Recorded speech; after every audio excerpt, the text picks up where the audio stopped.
Hello everyone, welcome back to the Daily Dose. New makes the news. तो आज की खबर है नाइजर के बारे में, एक वेस्ट अफ्रीकन कंट्री जहां पर 3 हफ्ते पहले एक मिलिट्री कू हुआ था और रीसेंट अपडेट्स के मुताबिक अब मिलिट्री कू के हेड वहां के आउस्टेड प्रेसिडेंट मोहम्मद बजूम को प्रोसिक्यूट करना चाहते हैं, हाई ट्रीजन साथ ही नेशनल सिक्योरिटी के थ्रेट के चलते हुए। आइए खबर जान लेते हैं।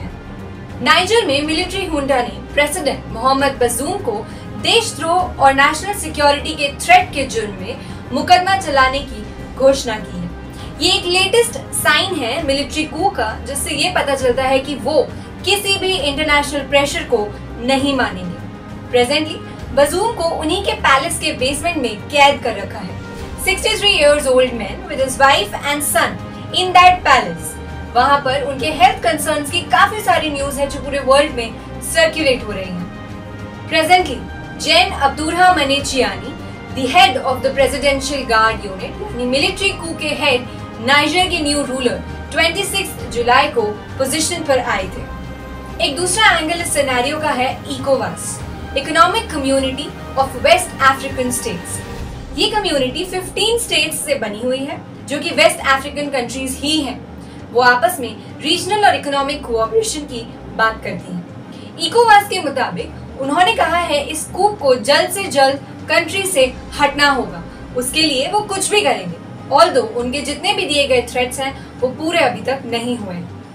वहीं पर मिलिट्री कू ने कहा है कि इट डजंट मैटर, कोई भी उनको थ्रेट देता है, they are ready to defend themselves, लेकिन वो इस मिलिट्री कू को नहीं हटाएंगे। इकोवास ने मिलिट्री हुंडा के ऊपर सैंक्शंस इंपोज किए हैं, जिसके चलते पूरी कंट्री की इलेक्ट्रिसिटी कट डाउन कर दी गई है और वहीं पर उस कंट्री की कैपिटल नियामी में ब्लैकआउट्स देखने को मिले हैं। सिमिलर कू देखे गए हैं माली और बुर्किना फासो में, जो कि नेबरिंग कंट्रीज हैं नाइजर की। अब जानते हैं कि आखिर में नाइजर में ऐसा सब हो क्यों रहा है, क्या है साहेल रीजन जिसके पीछे ये सब चल रहा है, वैगनर ग्रुप का क्या रिलेशन है और इंटरनेशनल रिएक्शंस क्या है। चलिए पूरी खबर के ऊपर बात करते हैं। नाइजर एक वेस्ट अफ्रीकन कंट्री जहां पर रिसेंटली इलेक्शंस में democratically elected president Mohamed Bazoum को ओवरथ्रो कर दिया गया है by the protectional guards of the country. जिन गार्ड्स को माना जाता है कि वो कंट्री को प्रोटेक्ट करेंगे, उन्हीं मिलिट्री ने कंट्री पर अटैक किया है। मिलिट्री कू के चलते कंट्री का कॉन्स्टिट्यूशन सस्पेंड कर दिया गया है और वहीं पर जेन चियानी ने हेड ऑफ द स्टेट अपने आप को डिक्लेयर कर लिया है। वेल, नाइजर क्यों इतना इम्पोर्टेंट है? नाइजर एक की पार्ट है अफ्रीकन रीजन साहेल का। साहेल एक बेल्ट ऑफ लैंड है जो स्ट्रेच करती है अटलांटिक ओशन से रेड सी तक। ये एरिया जिहादिस्ट के लिए ज्यादा जाना जाता है कि यहाँ पर कई सारे मिलिट्री अटैक्स होते हैं, जिहाद अटैक्स होते हैं, क्योंकि ये काफी डेजर्टिफाइड एरिया है। अब जानते हैं कि नाइजर क्यों इतना इम्पोर्टेंट है। ज्योग्राफिकली देखेंगे तो ये लार्जेस्ट कंट्री है वेस्ट अफ्रीका की। पॉलिटिकली अगर हम बात करेंगे तो this is the example of relative democratic stability जो रीसेंट ईयर्स में देखी गई है। वहीं पर नाइजर के नेबर्स यानी माली और बुर्किना फासो दोनों ही जगह मिलिट्री कूप्स देखे गए हैं। स्ट्रैटेजिकली फ्रांस और यूएस के मिलिट्री बेसेस नाइजर में हैं और ये एक की पार्टनर है in the fight against Islamist insurgencies. In fact US state department ने नाइजर को एक बहुत इंपॉर्टेंट रीजन बताया है for the stability in Sahel. वहीं पर उसे एक रिलायबल काउंटर टेररिज्म पार्टनर भी घोषित किया है against all those various Islamist links जो नाइजर में देखी जाती है। Economically niger is rich in uranium, producing 7% of all the global supplies. Despite all these plus points, Niger is one of the most poorest countries in the world. वहाँ के लोगों के standards of living इतने कम हैं, इतने नीचे हैं कि people are suffering. आखिर ये कूप हुआ क्यों था?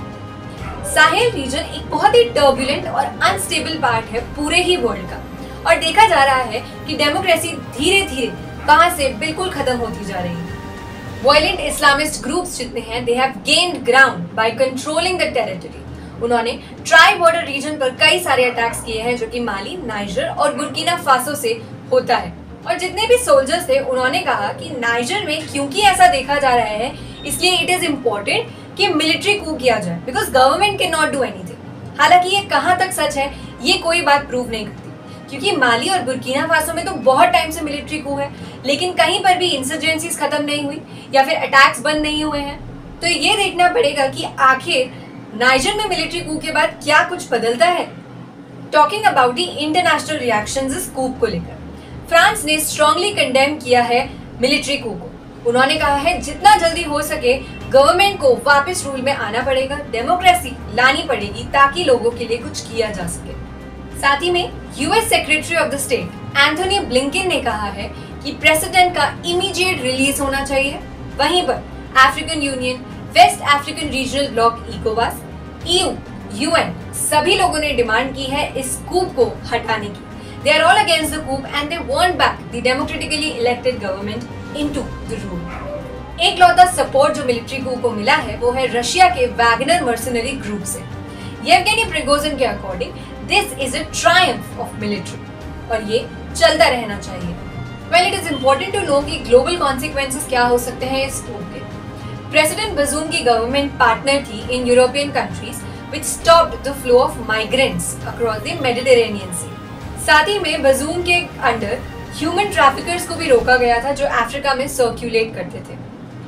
कई सारी पॉलिसीज हैं जो गवर्नमेंट फॉलो करती थी और ये स्टिल अ क्वेश्चन है कि क्या मिलिट्री उसे फॉलो करेगी। नाइजर की कंडीशंस ऑलरेडी बहुत खराब थी और अब it is very much fragile condition. What happens is a question. बनी रहूंगी आपके साथ, आप देखते रहिए डेली डोज। नमस्कार।